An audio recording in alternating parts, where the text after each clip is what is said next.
On 22nd of May 2023, I posted a video called I'm Autistic, All the Things I Wish I Had the Chance to Say Before, which was a spoken word piece that I wrote around the time of me formally being diagnosed as autistic. Like I said in the description of that video, me being autistic doesn't scare me because for me, it's just who I am. But after 19 and a half years of being perceived as neurotypical by society, I was worried about the reactions of my friends and my family and even people on social media when I told them I was autistic. Although I've always been autistic, I felt like I had 19 years of explaining and catching up to do. I finally had language that could describe how I had always felt, but because I didn't have the diagnosis and wasn't aware of fully what autism was, I couldn't explain properly how I felt to people. When I got my autism diagnosis, I didn't really know what to do with it. I felt like I needed to send out a public service announcement of like, hello world, Lila is autistic, like update, please everyone take notice of this. So I did what I do whenever I have complicated, confusing emotions. I wrote everything down. When I reread it, I was like, oh, this sounds like a spoken word piece. This is really cool. I kind of want to share this. And I kind of shared it so that the people in my life could watch it, and it was an easy way of them going, Lila's autistic, this is the way she's felt about the world the whole time and we just didn't know. But mainly I did it for people like me. I was absolutely terrified to share that video for so many reasons, because social media can be a horrible place and I didn't want to get backlash or people trying to invalidate my diagnosis. But what I received was floods of comments on Facebook and Instagram and YouTube and via email of people who had seen my video and connected to it, which I didn't expect that outpouring of connection. For me, it's just my perspective. If you've met one autistic person, you've met one autistic person. But the amount of people that resonated with it showed me why I shared it in the first place. And that was really because I wanted to help little Lilas out there. I always refer to my undiagnosed autistic younger self as little Lila.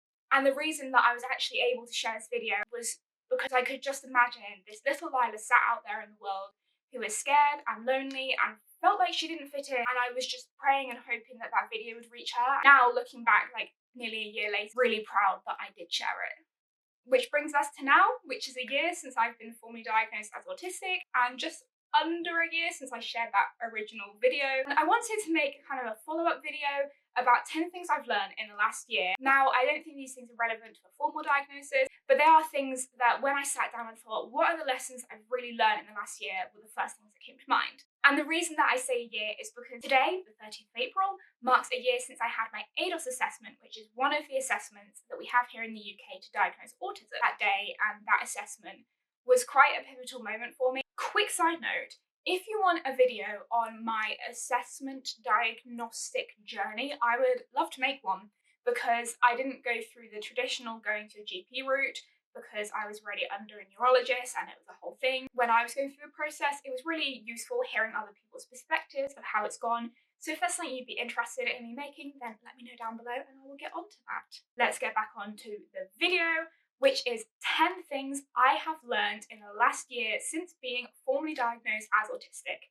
There is probably a better way to word that, but let's move on. Number one, and I think the most important thing, you are still valid in your diagnosis even if you do not feel autistic all the time. This is one thing that I massively struggled with when getting diagnosed. You know, getting a diagnosis with this massive up, and I was like, yes, I feel great, I'm armed with knowledge, explains so much of my life. And then when you come down from that high and you start looking on social media and comparing yourself to other people, and you go, oh my gosh, I'm not as autistic as them, or oh, they stim in that way, I don't do that, or oh, their special interests are more intense than mine, or they struggle with noise more than I do. And I ended up massively comparing myself and being like, oh my gosh, the diagnosis is fake. I just lied to everyone and I've told everyone I'm autistic and I'm actually not, and I'm lying to the world. I've heard a couple of other people say that they also felt like this. So, you know, just want to put it out there that you are still valid in your autism diagnosis, even if you don't feel autistic all the time. I really love the thing, you know, if you speak to one autistic person, you've spoken to one autistic person. Because it's a spectrum.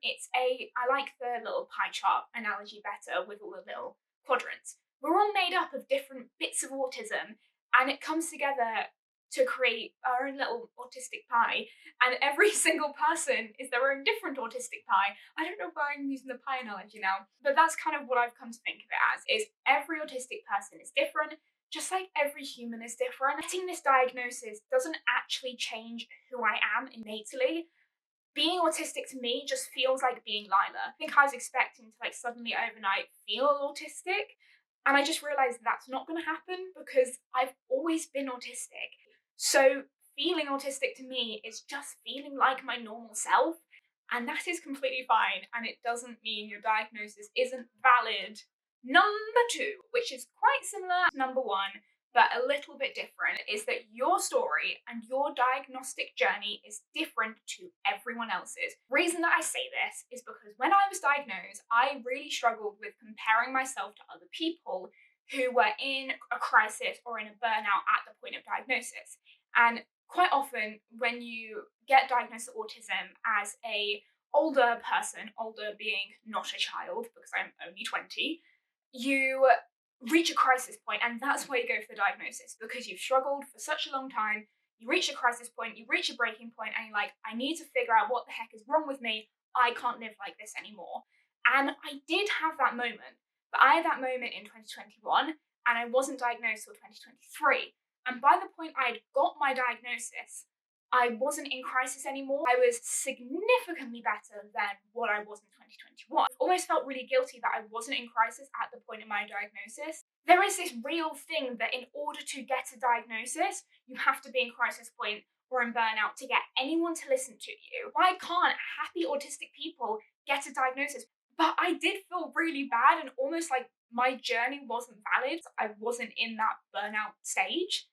Which, looking back, is so stupid, but it is just so easy to compare. My journey wasn't the classic, I went to my doctor, I asked to be referred. Like, I went backwards and forwards between different professionals because I was ready on a dyspraxia diagnostic journey. And I kind of felt like, oh, I didn't do the proper route.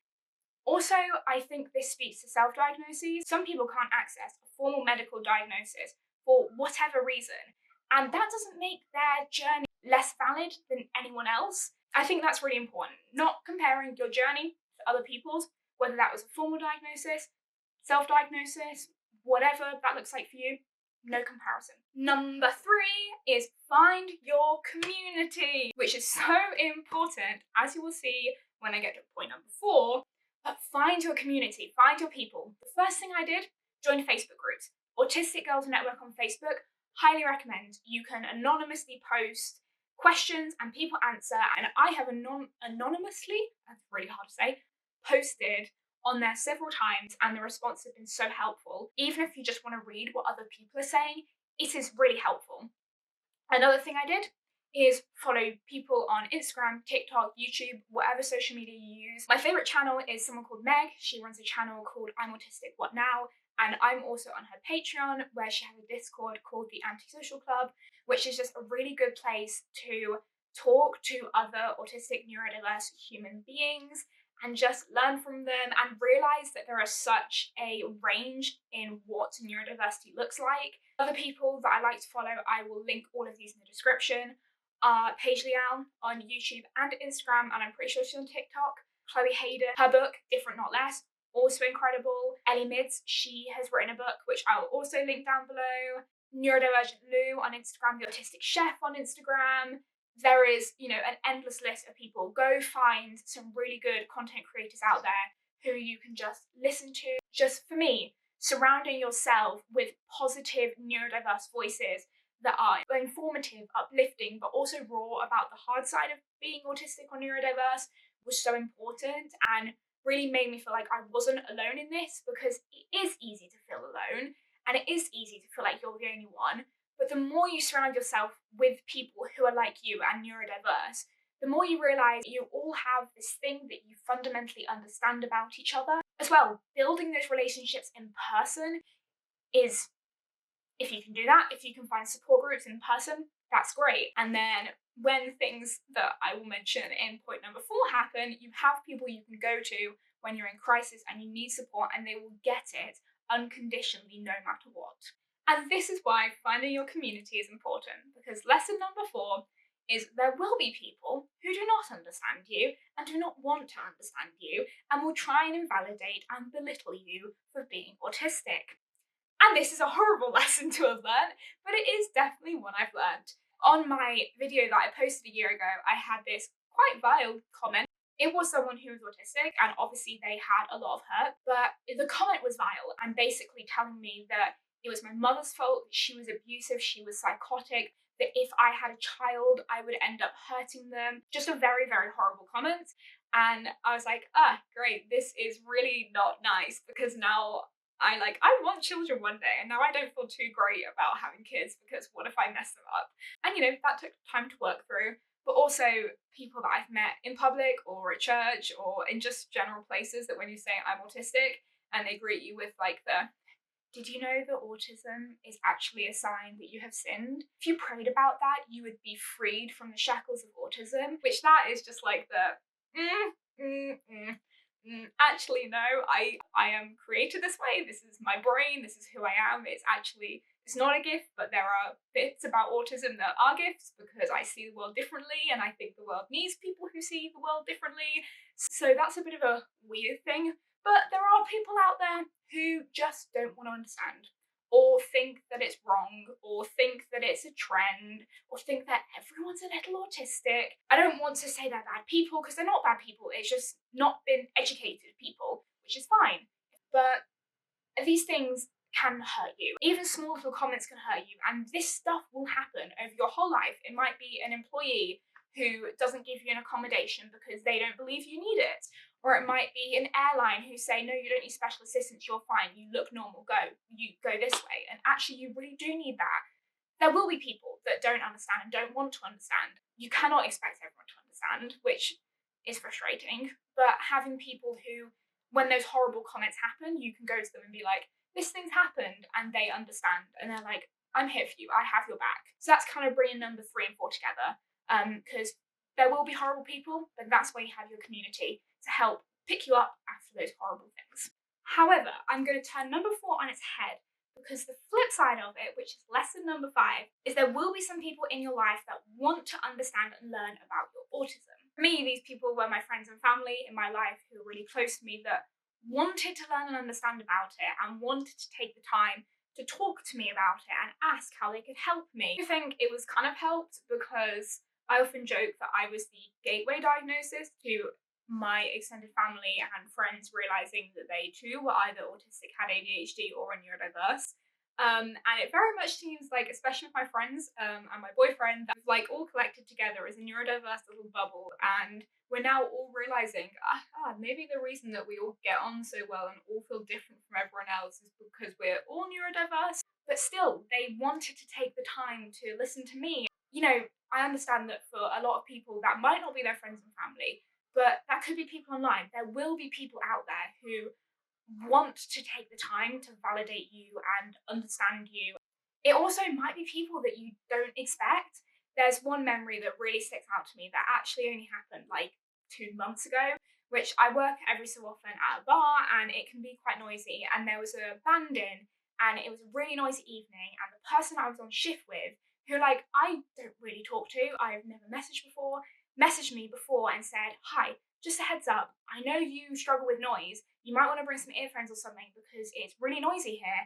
And, I just thought I'd let you know beforehand. And I was like, wow, this is a person who I don't really have any sort of relationship with, has gone out of their way to send me a message and understand me and listen to me and all of that stuff. And I was like, that's really cool. So, there are people out there who want to understand and want to learn about you. That brings us on to lesson number 6, which is something I really struggled with, slash, still massively struggle with. You're putting all this energy into the people around you understanding your autism that you forget to put the energy into you understanding yourself. So, lesson number 6 is don't forget to put time and energy into understanding your newfound autistic self. The DSM-5, which is the diagnostic manual used to diagnose mental disorders, which I don't like mental disorders. I much prefer to call it conditions because it's not a disorder. But that proves my point that the DSM-5 focuses on the negative things. It focuses on the deficits, the struggles, the things that you can't do. And it very much makes autism look like a negative, bad disorder that means that there's inherently something wrong with you. And that can be quite difficult coming off the back of the diagnostic process where you've had to explain to all these professionals all of the deficits you have and all the things that are wrong with you. It can end up making you feel not too great about yourself. So, something that I really suggest is putting time into understanding the good things about autism. Understand the bad things, understand the things that make it hard, understand the stuff that you struggle with, but also focus on the stuff that is easier for you or the things that you can do in a different, better way. And focus on the stuff that is actually really great about you being autistic. Post being formally diagnosed, I felt quite flat and felt like I had no hope and felt like there was all these things that I suddenly couldn't do and I didn't know how I was going to live a normal life. And for me, putting time into understanding why I struggle with a specific thing was really helpful.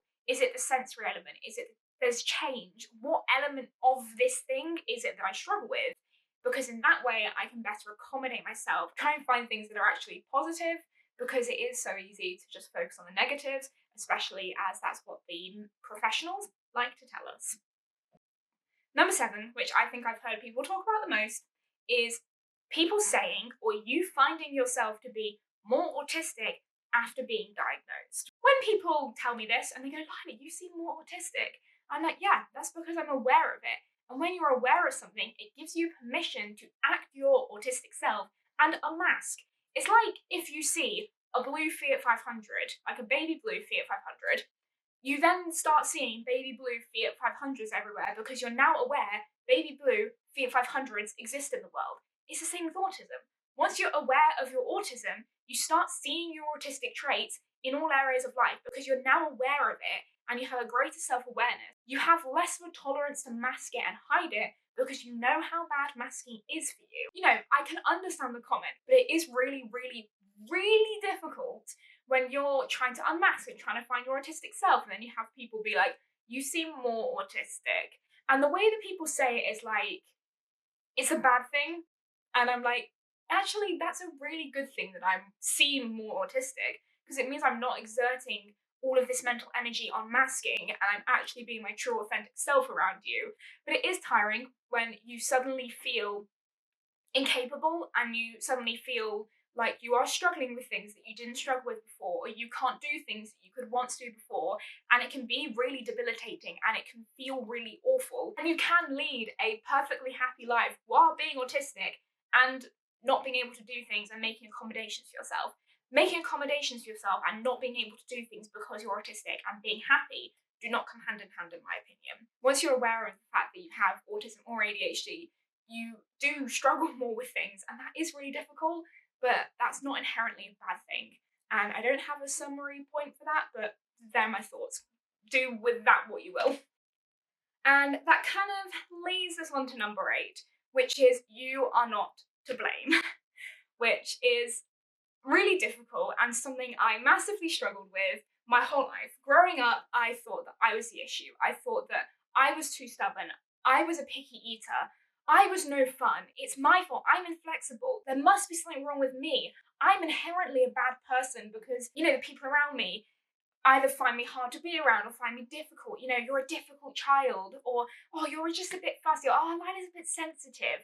I thought I was to blame, and I massively, massively, and still do, blame myself and make myself smaller and make myself uncomfortable to fit what other people expect and perceive of me.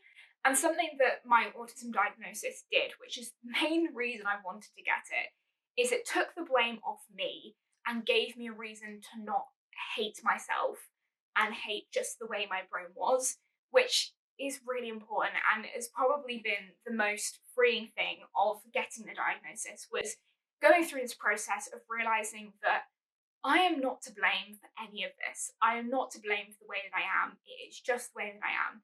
I will never be able to change it. I will never be able to fix it, nor do I need to try to do that. Nor do I need to put myself around people who make me feel like I am the problem. And this is something that I think will take years for me to get over and years to work through, because I spent 19 years thinking I was the issue. But I can see slowly me standing up for myself and being like, no, you know what, I'm not a picky eater. I have autism, I have sensory issues. I'm not a picky eater. Please don't call me that. And educating people that, these words that you speak over people can be really damaging and can make people feel like they are to blame. And I've spoken to other people about this, of them feeling like burdens on their family or burdens on their partners or friends for being autistic, and being like, oh, it's my fault. If only I was different. And I'm like, no, that's not the way it should be. We are not to blame for any of this. No human is to blame for simply existing and being who they are. And that's a really, really, really important lesson that actually I think a lot of people, neurotypical or not, could learn. And number 9, massively calling myself out again. Don't burn yourself out. But if you do burn yourself out, don't hide it from people. And I say this off the back of burnout, because I was a bit of a numpty. I got my autism diagnosis, I had a little dip, and then I was feeling really great about myself. I was like, oh, this is the best I've ever felt. I'm accommodating for myself, I'm fighting for myself, I'm so capable. I expect a lot of myself, and I push myself a lot. Just kept pushing myself to do stuff. And over Christmas, I was really busy. I was doing a Christmas panto, I was making costumes for it, I was in work at the Royal Opera House for 6 weeks. And there was Christmas, which I really struggled with. And I came back ready to start the new uni term and literally crashed for 6 weeks straight. I was the most anxious I've ever been. I was physically and mentally ill because of the overexertion. I was struggling with everything. I felt incapable again. It was awful. And I tried to hide it and I tried to push through it, which just made it worse and worse and worse. And many doctor's appointments and 111 calls later, I kind of finally realised this is anxiety, this is burnout. I have burnt myself out again. My mum enforced me to take the time out and be like, Lila, no, recover. You're having time to recover from it, which is what I've been doing the last few weeks. But I feel shame to admit that I burnt myself out, and I feel shame that I have to account for every little bit of time and energy, and I have to take days off to rest. And I still haven't properly accepted that. But I wanted to include it because it is really important to, just because you suddenly feel better, that doesn't mean go do everything you ever wanted to do and burn yourself out. But if you do, don't hide it. And that's something that I am yet to really do, is learn to not hide it. And finally, this brings us on to lesson number 10, which I think is also one of the most important ones, is there is freedom in accepting yourself. And that sounds really cheesy, but there is truth in it, especially when you think of masking. There is a massive amount of freedom in learning who you are as an autistic person, surrounding yourself with other autistic people, finding people who support you and accept you and love you for who you are, and also loving yourself for all of that, and not blaming yourself for the bad days and the negative things and the burnout, the things you struggle with, and not seeing yourself as a burden on other people, and not feeling bad for having to accommodate for yourself. There is a huge amount of freedom in that, and raising awareness and educating people, the more freedom I feel, and the more freedom I hope other people feel, that they know that there's someone else out there that feel like them. For me, the reason I share these videos is I feel the more autistic voices, the more neurodiverse voices that are raised, the more awareness the world has, which means the more freedom autistic people have to live. And I'm very much for the social model of disability, not the medical model of disability, which again, I could do a whole video on that. But basically, it's about stop changing yourself to fit into the world, and society needs to be more accessible and more accepting so that we can just live.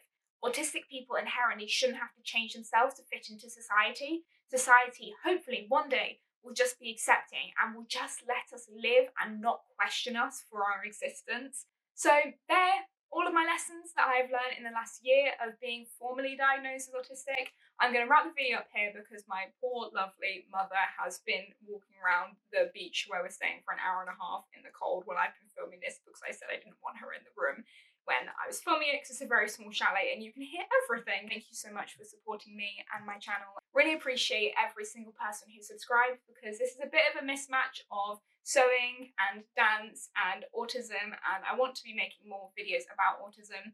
And I really value everyone who leaves comments and likes and subscribes, and thank you. Down in the comments, let me know what you think the most important lesson you learned post-autism diagnosis, or just generally in life. I'd really love to hear other people's opinions on this, so let me know what your thoughts have been, and I look forward to seeing you in another video.